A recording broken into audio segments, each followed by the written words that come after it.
चलिए सुनिए, देखिए जो आपका सेकंड चैप्टर है केमिस्ट्री का, वो है अम्ल एवं क्षार। अम्ल एवं क्षार क्या कहेंगे? अम्ल एवं क्षार, ये आपका चैप्टर है अम्ल एवं क्षार। चलिए सबसे पहले समझते हैं कि आखिर ये जो दो शब्द लिखे हैं अम्ल और क्षारक, इसको अंग्रेजी में कहते हैं acid and base. Acid and base, आखिर ये दो शब्द क्या हैं, इनका क्या मीनिंग है?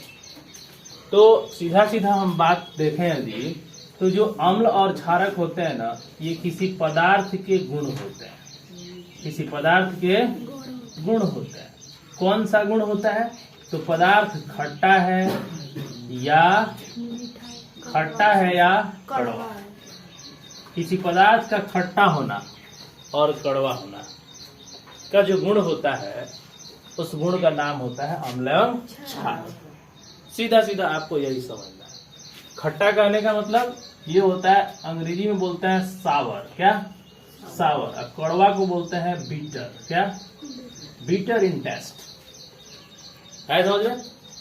तो कोई भी पदार्थ है तो उसका गुण जो है यदि खट्टा है या कड़वा है, खट्टा है या कड़वा है, तो यही गुण जो है अम्ल या क्षारक कहलाते हैं। स्पेशली जब पदार्थ का स्वाद यदि खट्टा है, कैसा है? खट्टा, यानी सावर है, ठीक है, सावर है, तो वैसे पदार्थ के गुण को हम कहेंगे कि वह गुण कौन सा गुण रखता है? अम्ल का गुण रखता है। अम्ल का गुण, अम्ल का गुण रखता है तो इसे हम अम्लीय गुण कहते हैं। क्या कहते हैं? अम्लीय। क्षारक का गुण रखता है तो इसे हम क्षारकीय कहते हैं। क्या कहते हैं? क्षारकीय। तो अम्लीय और क्षारकीय है, समझ में? एसिड और बेसिक है, एसिडिक और बेसिक। हाँ, इंग्लिश में क्या कहेंगे इसको? एसिडिक और basic property of the substances. ठीक है, देखो इसको भी जो है बताना पढ़ाना लोगों को इसलिए जरूरी हो गया कि लोग जो खाते हैं ना, मान लो हम कुछ भी खाएं तो उसका स्वाद होगा स्पेशली, ठीक है, तो पहले से ये डिस्कस्ड हो कि इस पदार्थ का स्वाद ऐसा होता है, इस पदार्थ का स्वाद ऐसा होता है, समझ में? तो इसके टेस्ट को हमने क्लासिफाई कर दिया कि कोई भी पदार्थ यदि हम खाते हैं तो उसका दो ही टेस्ट निकलता है, या तो अम्लीय होगा या तो क्षारकीय होगा, है समझ में? और यदि अम्लीय और क्षारकीय नहीं है तो उस गुण को हम उदासीन कहते हैं। क्या कहते हैं? उदासीन कहते हैं, है समझ में? क्या कहते हैं? उदासीन। यानी वैसा पदार्थ जो न अम्लीय का गुण रखता हो और न क्षारकीय का गुण रखता है, उसे हम क्या कहते हैं? उदासीन कहते हैं, यानी न्यूट्रल कहते हैं, है समझ में? देखिए, तो जो अम्लीय और जो क्षारकीय होते हैं ना किसी भी पदार्थ के अंदर, किसी भी पदार्थ के अंदर, तो वे एक तरह से, है ना, एक तरह से केमिकल्स होते हैं। क्या होते हैं? केमिकल्स होते हैं। केमिकल्स के वजह से या खट्टा लगता है या कड़वा लगता है। किसकी वजह से? केमिकल की वजह से या खट्टा लगता है या कड़वा लगता है। किसी भी पदार्थ के अंदर अम्लीय और क्षारकीय का जो गुण होता है, एसिड और बेस का जो गुण होता है, उस पदार्थ में उपस्थित कुछ केमिकल्स होते हैं, है ना, कुछ केमिकल्स होते हैं जिन्हें हम एसिड और बेस कहते हैं, और उन्हीं केमिकल के आधार पर जो है इनका स्वाद डिसाइड होता है, समझ में? यानी जो अम्ल और जो क्षारक है ये क्या है? ये एक तरह से केमिकल सब्सटेंस है ना, रासायनिक पदार्थ है जो खाने वाले पदार्थों में पाया जाता है या अन्य जंतुओं में पाया जाता है, समझ में? जैसा कि हम देख सकते हैं कि कुछ अम्लों के नाम यहाँ पर दिए गए हैं, आप देख सकते हैं, और किस तरह से जो है ये हमारे दैनिक जीवन में पाए जाने वाले सब्सटेंस के अंदर ये विराजमान है। तो पदार्थों में पाए जाने वाला अम्ल कौन कौन सा है? ठीक है, एक सिरका पदार्थ होता है। क्या? सिरका में जो है एसिटिक अम्ल पाया जाता है। क्या? एसिटिक अम्ल। इसके बगल में देखिए ये लिखा गया है रासायनिक सूत्र। क्या लिखा गया है? रासायनिक सूत्र लिखा गया है, केमिकल फॉर्मूला। क्या लिखा है यहाँ पर? केमिकल फॉर्मूला, रासायनिक सूत्र। ठीक है, सिरका में एसिटिक अम्ल पाया जाता है, यानी एसिटिक एसिड पाया जाता है, और इसका रासायनिक सूत्र CH3COOH। ठीक है, सेब में मौलिक अम्ल यानी मौलिक एसिड पाया जाता है, इसका रासायनिक सूत्र देख सकते हैं C4H6O5।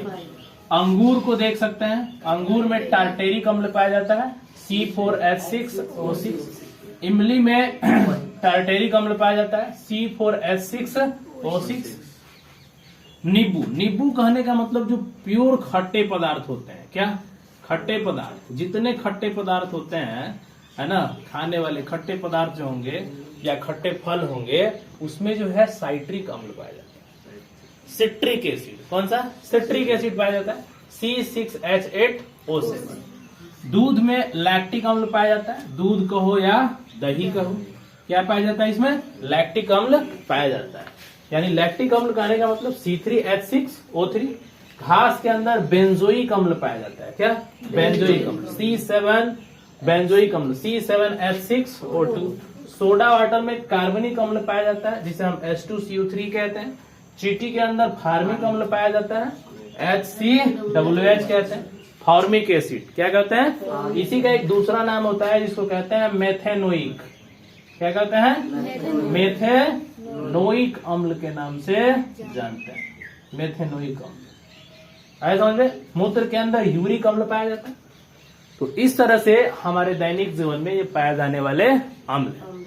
और देखो ये अम्ल जो है ना, ये अम्ल जो है ये इतने खट्टे होते हैं, इतने खट्टे होते हैं, या जो भी इनके अंदर गुण होता है, इसके गुण से कोई हानि नहीं होती है।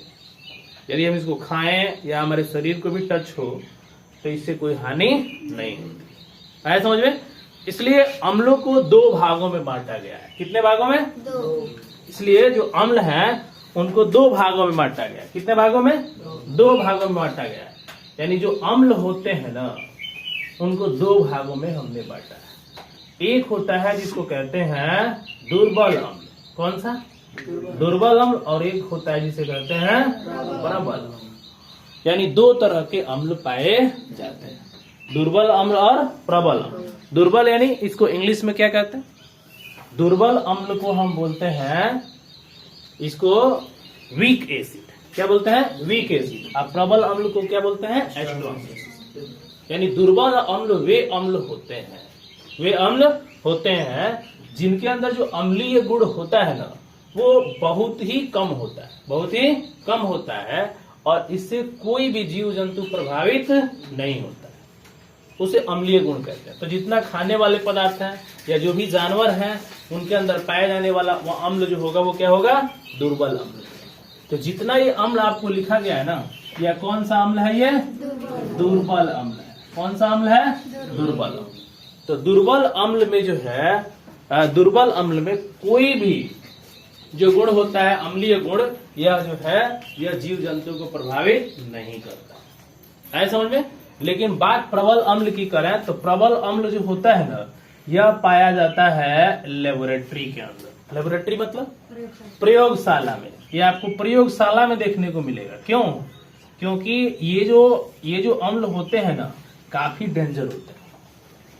प्रबल अम्ल जो होता है ये काफी डेंजर होता है। डेंजर कहने का मतलब काफी खतरनाक होता है।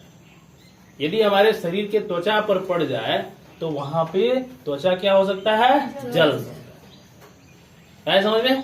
तो जो प्रबल अम्ल होते हैं ये जनरली प्रयोगशाला में पाए जाते हैं, इंडस्ट्री में पाए जाते हैं। इंडस्ट्री समझते हैं? इंडस्ट्री किसको कहते हैं बताइए? इंडस्ट्री यानी जहां पदार्थों का निर्माण किया जाता है, जैसे प्लास्टिक इंडस्ट्री हो गया, केमिकल इंडस्ट्री हो गया है, ठीक है, जहाँ पे केमिकल्स बनाए जाते हैं, वहां पर जो है ये प्रबल अम्ल पाए जाते हैं। तो कुछ प्रबल अम्ल का यदि हम नाम रखें, जैसे कि मान लीजिए HCl हो गया, H2SO4 हो गया, ऐसा समझ में, H2SO4 हो गया, HNO3 हो गया, ठीक है। तो ये क्या है? इनको कहा जाता है हाइड्रोक्लोरिक अम्ल। क्या कहते हैं इनको? हाइड्रोक्लोरिक अम्ल कहते हैं। हाइड्रोक्लोरिक अम्ल कहते हैं। ये क्या है बताइए? सल्फ्यूरिक अम्ल है। ये कौन सा अम्ल है? सल्फ्यूरिक अम्ल है ना। और ये कौन सा अम्ल है? HNO3। इसको नाइट्रिक अम्ल के नाम से जानते हैं। ये अम्ल काफी डेंजर होते हैं, समझ में? काफी डेंजर होते हैं, काफी खतरनाक होते हैं और काफी ये जीव जंतुओं के लिए हानिकारक भी होते हैं।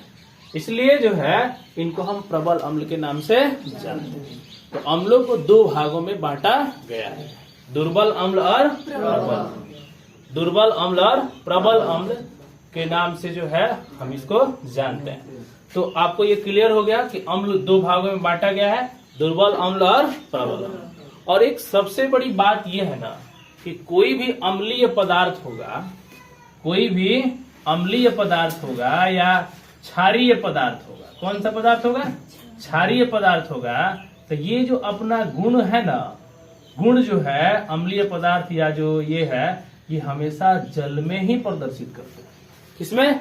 जल में प्रदर्शित करते हैं। ऐसा समझ में? किसमें प्रदर्शित करते हैं? जल में ही प्रदर्शित करते हैं। बिना जल का कोई अम्ल प्रदर्शित नहीं होगा, कोई क्षार प्रदर्शित नहीं होगा। ऐसा समझ में? कहा जाए कि जो HCl लिया गया है, H2SO4 लिया गया है, HNO3 लिया गया है, ये सब एक्वस सॉल्यूशन है। कौन सा सॉल्यूशन है? जलीय विलयन है। और जलीय विलयन में ही ये अपने अम्लीयता को शो करेंगे। किस विलयन में? जलीय विलयन में ही अपने अम्लीयता को शो करेंगे। सोचिए, क्वेश्चन आता है एग्जाम में कि क्या HCl गैस, कौन सा गैस? HCl गैस ले लिया जाए तो क्या आप इसकी अम्लीयता को पता कर सकते हैं? है समझ में? तो सिर्फ HCl गैस से हम अम्लीयता को पता नहीं कर सकते। जैसे ये वाटर के संपर्क में आएगा तुरंत जो है अपना अम्लीय गुण प्रदर्शित कर देगा। ठीक है? तो जब तक जो है वाटर सॉल्यूशन नहीं मिलेगा, एक्वस सॉल्यूशन नहीं मिलेगा, तब तक आपको एसिडिटी और बेस का पता नहीं चलेगा, उसका प्रॉपर्टी के बारे में आपको पता ही नहीं चलेगा। ऐसा समझ में? तो हमेशा जो है जलीय विलयन में ही जो है पदार्थों का अम्लीय और गुण प्रदर्शित होता है। दूसरी बात कि जैसे मान लीजिए कि जो क्षारक जल में घुलनशील होते हैं, क्या जी? क्षारक को यदि जल में घुलनशील बना दिया जाए, क्या बना दिया जाए? घुलनशील बना दिया जाए, तो ऐसे क्षारकों को हम क्षार कहते हैं। क्या कहते हैं? क्षार। ऐसा समझ में? है ना? क्या कहते हैं? क्षार। क्षार कहने का मतलब इसको अंग्रेजी में एल्कलीज कहते हैं। क्या? एल्कलीज, है ना? The bases which are soluble in water are called alkalis. उसको क्या कहते हैं? एल्कलीज कहते हैं। जो क्षारक जल में घुलनशील होते हैं उन्हें क्षार कहते हैं। समझ आ रहा है? तो इस तरह से जो है पदार्थों का अम्लीय और क्षारीय गुण का पता चलता है। ठीक है? तो हमेशा जलीय विलयन में ही पदार्थों की अम्लीयता और क्षारीयता प्रदर्शित होगा। है समझ में? चलिए, इसी तरह से जो है हम कुछ क्षार के बारे में जानते हैं। किसके बारे में? क्षार के बारे में जानते हैं। यानी क्षारकों के बारे में यदि हम देखें, जैसे कि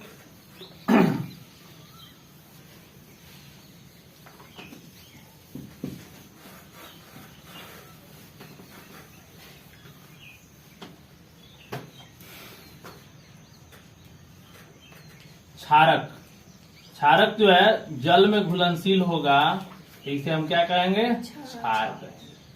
क्या कहेंगे? क्षार, यानी एल्कली कहेंगे। क्या कहेंगे? एल्कली कहेंगे।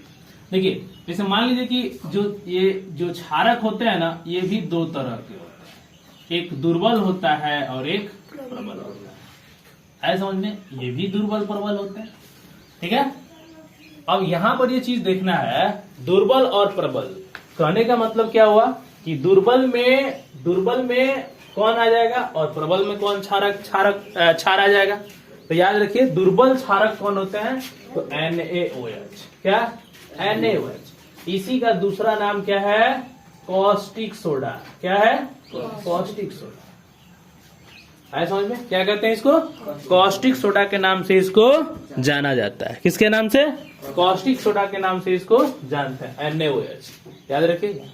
Potassium hydroxide, KOH। KOH, OH कहने का मतलब क्या हुआ? Hydro oxide. OH कहने का मतलब क्या हुआ? Hydro oxide. ठीक है। उसी तरह से दुर्बल अम्ल होता है। दुर्बल अम्ल जैसे कि आपको बताया गया है मिल्क ऑफ मैग्नीशिया। क्या? Milk of magnesia, MgOH2। और इसी तरह से आपको बताया गया है CaOH2, जिसको हम कैल्शियम हाइड्रोक्साइड के नाम से जानते हैं। कैल्शियम हाइड्रोक्साइड के नाम से जानते हैं। तो ये सब किसके अंदर आ जाएंगे? दुर्बल क्षारक के अंदर आ जाएंगे। यानी ये क्या है? Weak bases. क्या ये? वीक बेसिस है। तो सबसे ज्यादा जो स्ट्रॉन्ग बेस है क्या है? NaOH है, KOAH है। ऐसा उसी तरह से अमोनियम हाइड्रोक्साइड होता है NH4OH। NH4OH। ठीक है। तो ये सब किस में आ जाएंगे? वीक बेस के अंतर्गत आ जाएंगे। ठीक है। यानी क्षारक जो है दो तरह के होते हैं, दुर्बल और प्रबल। इनको भी जो है जनरली लेबोरेटरी में रखा जाता है। कहाँ? लेबोरेटरी यानी प्रयोगशाला में रखा जाता है। और ये तो हमारे दैनिक जीवन में मिल ही जाएंगे। चूने का पानी आपको दैनिक जीवन में मिल ही जाएगा। CaOH2 क्या है? चूने का पानी है। ऐसा समझ में? Calcium hydroxide, NH4OH, magnesium hydroxide. ठीक है। इनको मिल्क ऑफ मैग्नीशिया कहते हैं, जिसको आप पेट में जब दर्द होता है ना तो इसको यूज करते हो, है ना। कौन सा दर्द होता है? Acidic pain. कौन सा पेन? एसिडिक। देखिए मैं आपको बात बता दूं, जो एसिड और बेस जो होते हैं ना, एक दूसरे के प्रॉपर्टी को यदि दोनों मिक्स हो यदि, तो एक दूसरे के प्रॉपर्टी को ये रिमूव कर सकते हैं, है ना। एक दूसरे के प्रॉपर्टी को रिमूव कर सकते हैं। यदि एसिड के साथ बेस को मिला दिया जाए ना, तो ये जनरली न्यूट्रल बन जाते हैं। क्या? न्यूट्रल। कब? जब ये दोनों स्ट्रांग होंगे, न्यूट्रल बन जाता है। यानी ना एसिड की प्रॉपर्टी रहती है ना बेस की प्रॉपर्टी रहती है। जैसे हमारे स्टमक के अंदर यानी पेट के अंदर, किसके अंदर? पेट के अंदर, है ना। जब दर्द होता है, कौन सा दर्द होता है? तो इसको एसिडिक पेन कहते हैं। मान लीजिए ज्यादा खा लिए, ओवर ईटिंग कर लिए, या कुछ एक्स्ट्रा मिर्चा मसाला खा लिए, तो आपके पेट में एसिडिक पेन हो सकता है। एसिडिक पेन मतलब अम्लीय दर्द हो सकता है। आखिर ये कब दर्द हो सकता है? तो जब आपके अंदर क्या होता है कि HCl, आपको पता है हम लोग लास्ट क्लास में पढ़े कि बायोलॉजी में कि पेट के अंदर जो है एसिडिक हाइड्रोक्लोरिक अम्ल पाया जाता है। इसी का जब स्राव अधिकतम हो जाता है ना, तो इसका मतलब होता है कि पेट में अम्लीयता बढ़ जाती है, और अम्लीयता बढ़ जाने का मतलब हुआ पेट में एसिडिक पेन होने लगता है। और जैसे पेट में एसिडिक पेन होगा, ऐसा समझ में, एसिडिक पेन होगा, तो इसका उपाय क्या है हटाने का? इसको कट कौन करेगा? तो एसिड को हमेशा बेस काटता है। जैसे लोहे को कौन काटता है? लोहा काटता है। तो एसिड को कौन काटता है? बेस काटता है। यदि अम्लीयता का गुण बढ़ जाता है, उसको रिमूव करना है, तो तुरंत हम क्या करेंगे? उसमें हम क्षारकों को मिला देंगे। जैसे मिल्क ऑफ मैग्नीशिया यदि हम यूज कर लिए मेडिसिन के रूप में, तो एसिडिक पेन को रिमूव किया जा सकता है। आए समझ में? बाहर चलो, चलो बाहर चलो। समझ में आया? एसिडिक पेन को हम रिमूव कर सकते हैं। वैसे ही क्या होता है कि जब हमारे शरीर पर चींटी चल लेती है, या कोई भी छोटे मोटे कीड़े मकोड़े यदि चाट देते हैं, जिसकी वजह से जलन होने लगता है, तो एक तरह से क्या होता है, हमारे शरीर पर वो एसिड छोड़ते हैं। क्या? एसिड छोड़ते हैं, अम्ल छोड़ते हैं, जिसकी वजह से हमारे शरीर में जलन हो जाती है। ठीक है। तो इस जलन का उपाय ये है कि आप तुरंत वहां पे बेस यूज कर दो, बेस का लेप कर दो वहां पे।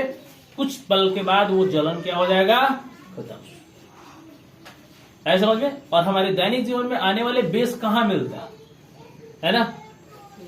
गांव में क्या होता है, देखना, जब किसी व्यक्ति को एक कीड़ा होता है जिसे हम हाड़ा कहते हैं, है ना। जैसे हाड़ा हमको काटता है ना, तो हाड़ा का जो केमिकल होता है, एसिडिक जो केमिकल होता है, वो हमारी बॉडी पर क्या होता है?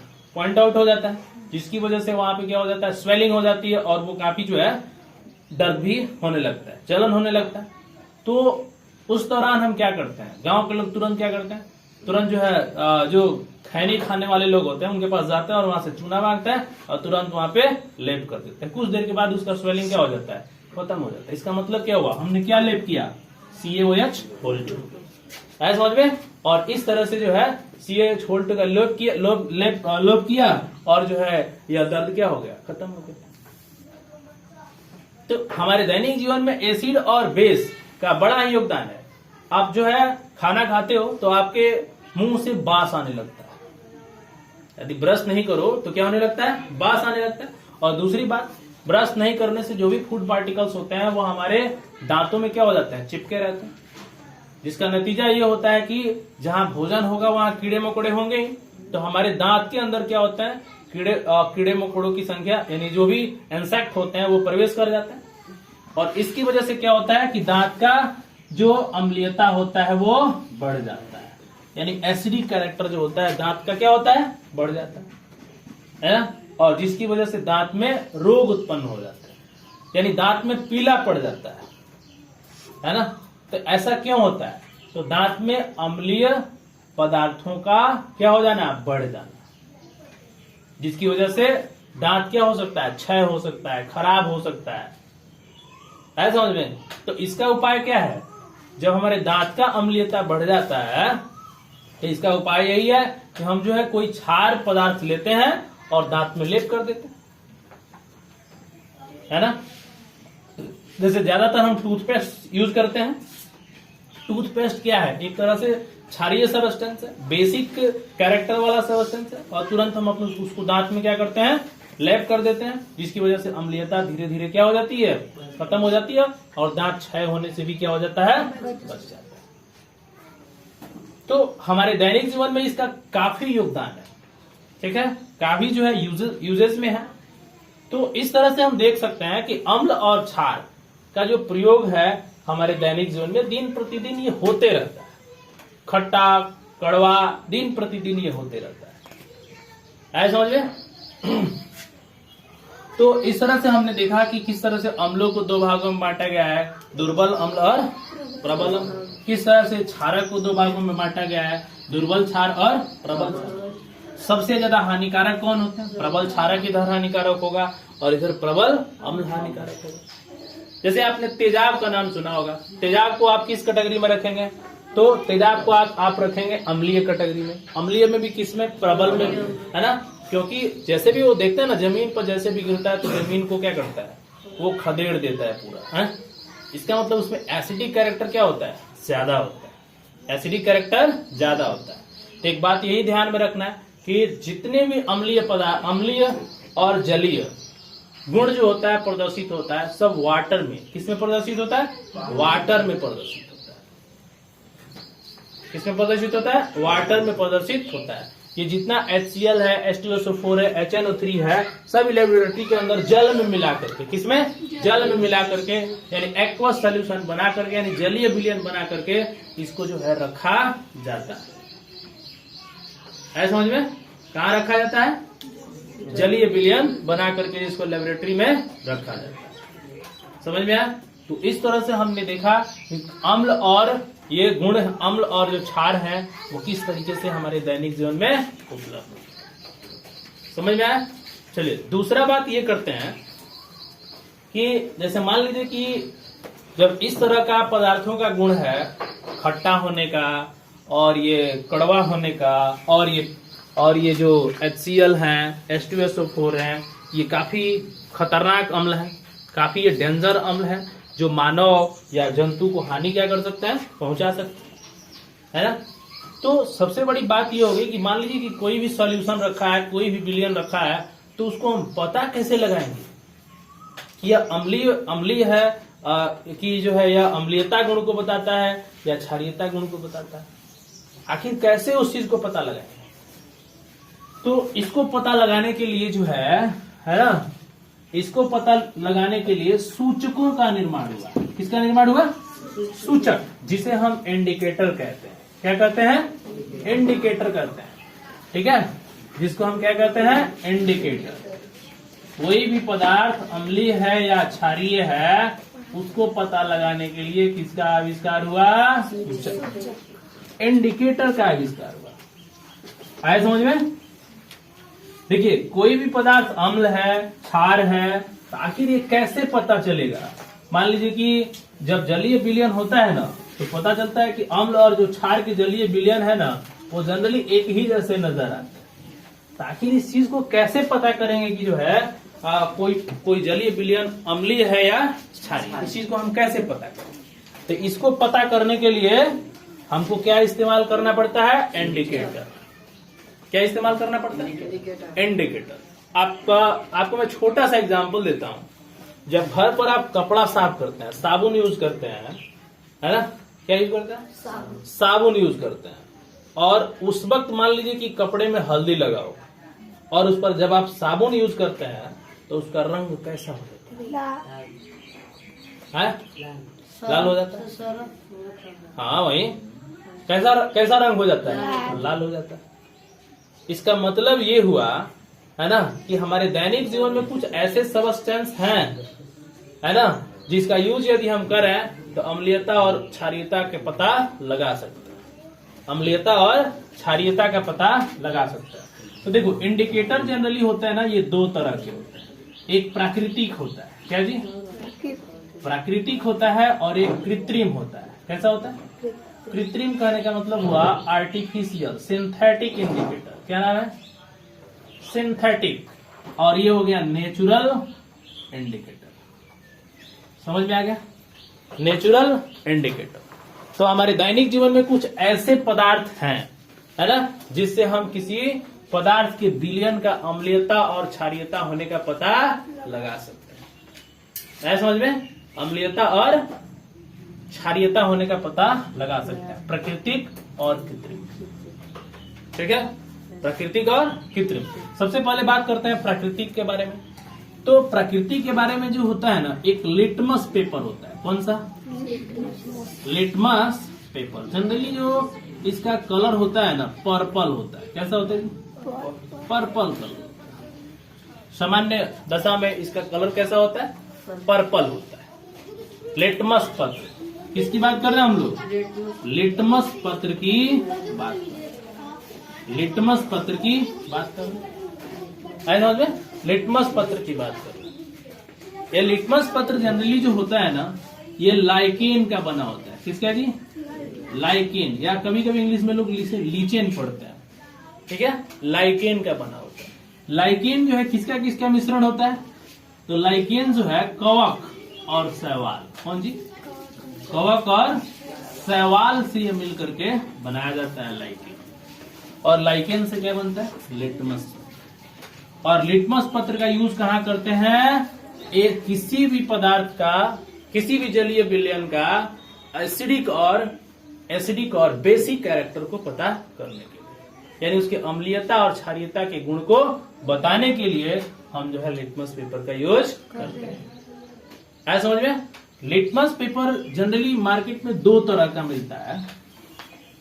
एक लिटमस पेपर जो ब्लू कलर का होता है, और एक लिटमस पेपर जो रेड कलर का होता है। रेड कहने का मतलब लाल रंग का होता है, यानी लाल लिटमस पेपर। और ये हो गया नीला लिटमस पेपर। नीला लिटमस पेपर। मान लीजिए कि हमारे पास एक सॉल्यूशन है ना, ये एक जलीय विलयन है। क्या ये? कौन सा विलयन है? ये जलीय विलयन है।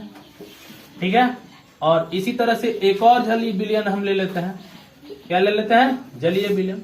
और यहाँ आप गौर से देखिए, जलीय विलयन हम क्या करते हैं? ले लेते हैं। यदि लिटमस पेपर, ध्यान दीजिएगा, हम कौन सा पेपर यूज कर रहे हैं? नीला लिटमस पेपर। कौन सा? नीला लिटमस पत्र। नीला लिटमस पत्र यदि हम इस जलीय विलयन में डालें, और जलीय विलयन में जैसे डालें, तो इस जो है इसका जो कलर है, नीला लिटमस पत्र का जो कलर है, यदि वो लाल हो जाता है, क्या हो जाता है? लाल हो जाता है। ऐसा समझ में? और इसमें यदि हम लाल लिटमस पत्र डाल रहे हैं, कौन सा?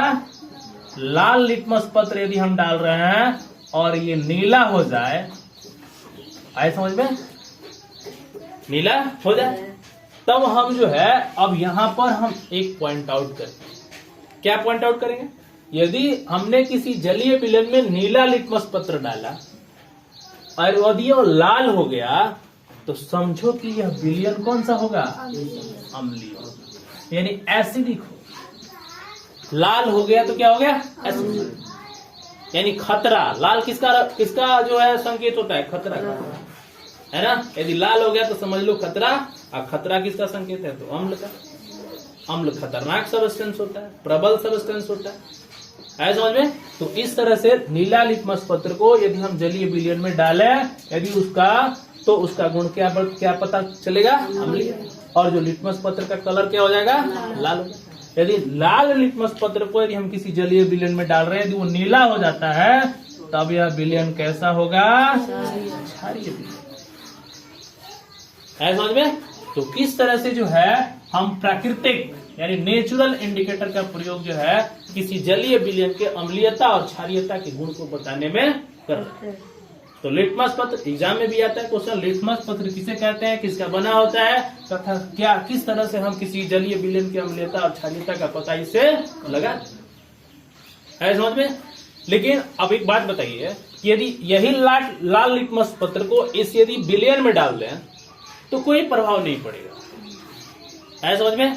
यानी अम्लीय विलयन में लाल लिटमस पत्र पर कोई प्रभाव नहीं पड़ता, उसका कोई रंग नहीं बदलता, ऑलरेडी क्या है? लाल है ना। लेकिन उसी तरह से यदि नीला लिटमस पत्र को यदि क्षारीय विलयन में डाला जाए तो उसका कोई प्रभाव नहीं होगा, क्योंकि अम्ल में क्या होता है? जो रेड लिटमस होता है वो ब्लू कलर में चेंज हो जाता है।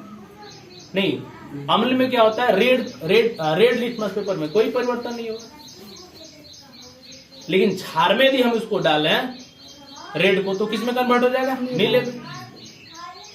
समझ में। तो इस तरह से लिटमस पत्र का जो है हम जलीय विलयन के अम्लीय और क्षारीय होने का पता लगाते हैं। समझ में आया।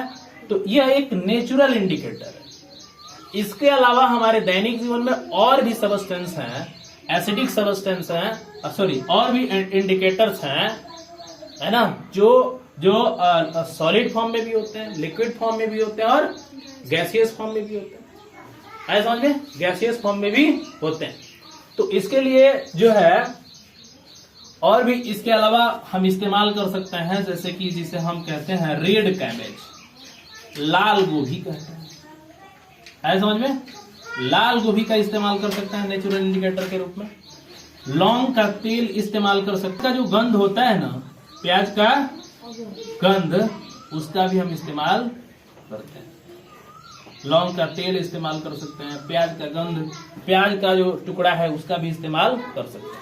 यानी सीधा सीधा लाल गोभी के साथ साथ लौंग का तेल और प्याज, इन सब चीजों का इस्तेमाल हम कर सकते हैं जलीय विलयन का पता लगाने में। समझ में। ये देखिए, ये क्या है? लाल गोभी है। क्या ये? लाल गोभी। ये लौंग का तेल है और ये क्या है? प्याज। समझ में। और आपको पता होना चाहिए, प्याज जो होता है ना, इसमें गंध होता है। क्यों? क्योंकि इसमें एसिड पाया जाता है ना। इसमें क्या होता है? एसिड पाया जाता है। जैसे ही हम प्याज को अम्लीय विलयन में डालते हैं, किस विलयन में? अम्लीय विलयन में डालेंगे तो प्याज के गंध में कोई परिवर्तन नहीं होगा। लेकिन जैसे ही आप इसको क्षार में डालेंगे, क्षारीय विलयन में डालेंगे, तो उसके गंध में परिवर्तन हो जाएगा। यानी गंध आना क्या हो जाएगा? खत्म हो जाएगा। समझ आ रहा है? गंध आना खत्म हो जाएगा। तो प्याज के टुकड़े से हम किसी जलीय विलयन के अम्लीय और क्षारीय होने का पता लगा लेते हैं। जो है लौंग का तेल भी होता है। कौन? लौंग का तेल।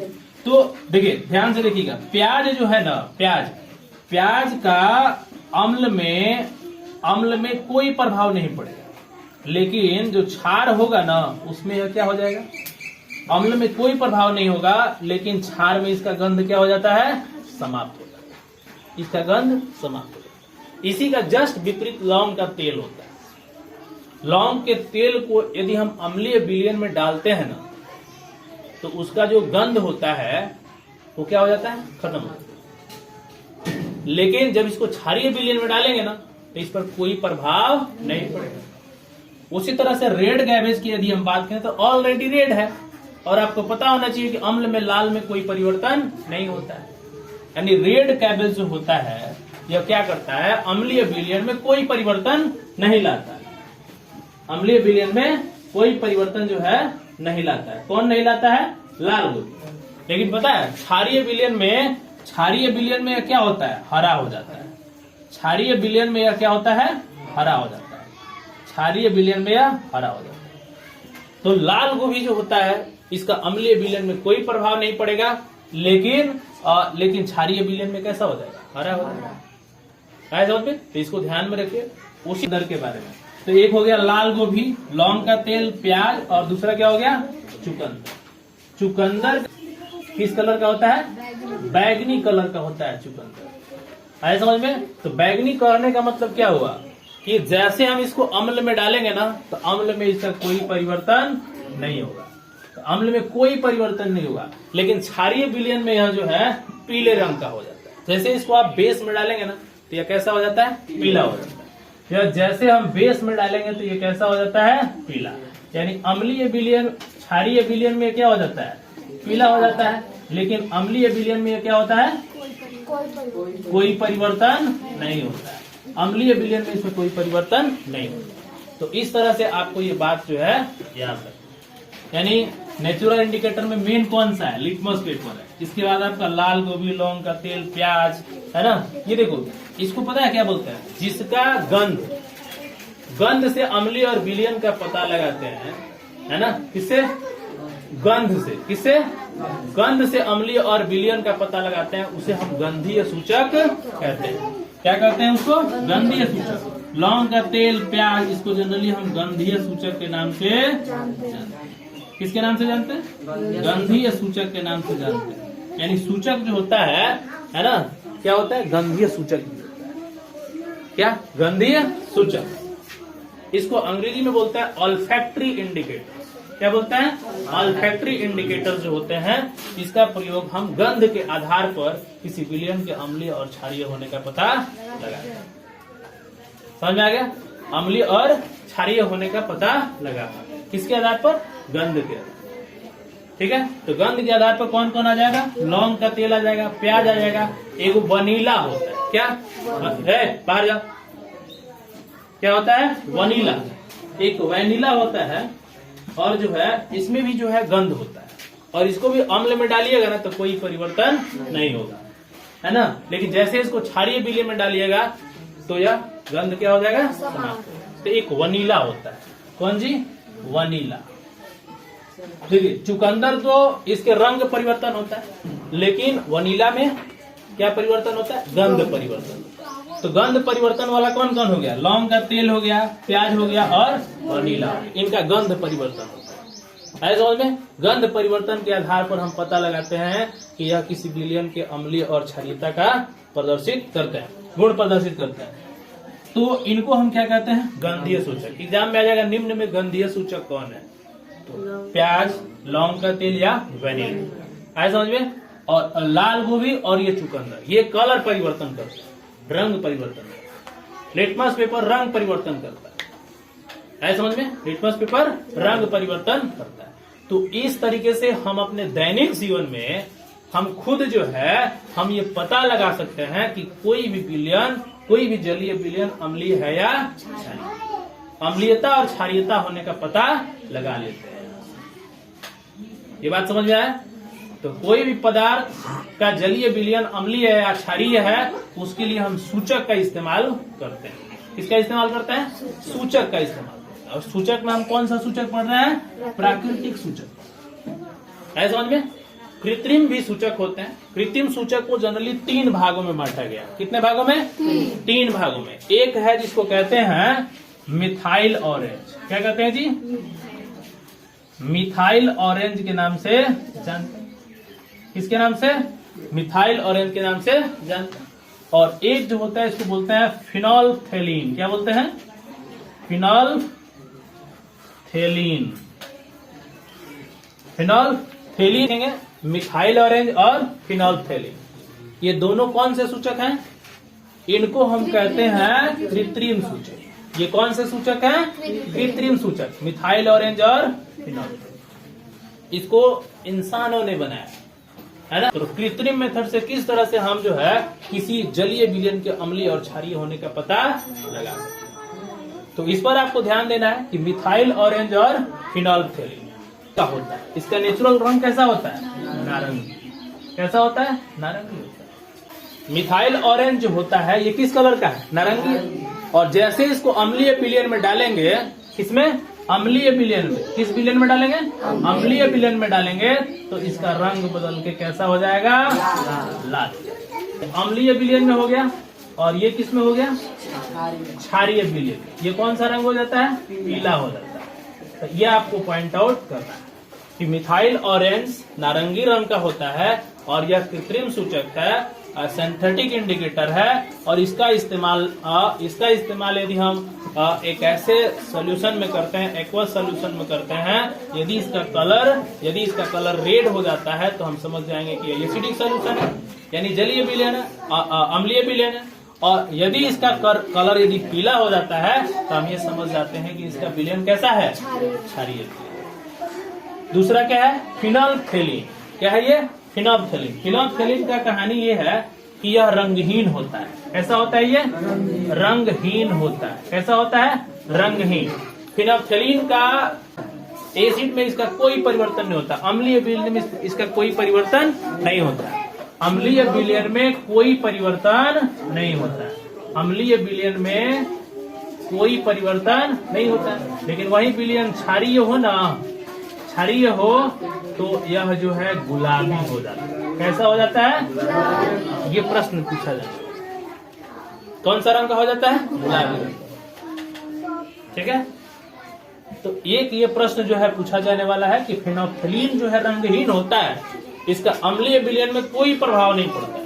लेकिन जैसे इसको क्षारीय विलयन में डालते हैं ना, यानी बेसिक सॉल्यूशन में डालते हैं, इसका कलर पिंक हो जाता है, गुलाबी हो जाता है। जबकि मेथिल ऑरेंज के साथ क्या कहानी है कि यह जो है नारंगी रंग का होता है, लेकिन जैसे इसको हम एसिडिक सॉल्यूशन में डालते हैं तुरंत ये रेड हो जाता है ना। अब जैसे बेसिक सॉल्यूशन में डालेंगे तो ये कैसा हो जाता है? पीला, है ना। तो कोई भी जलीय विलयन आपके पास मौजूद है, उसके अम्लीयता और क्षारीयता का यदि पता लगाना है तो हम जो है सूचक का इस्तेमाल करते हैं। किसका यूज करते हैं? सूचक का यूज करते हैं। किसका?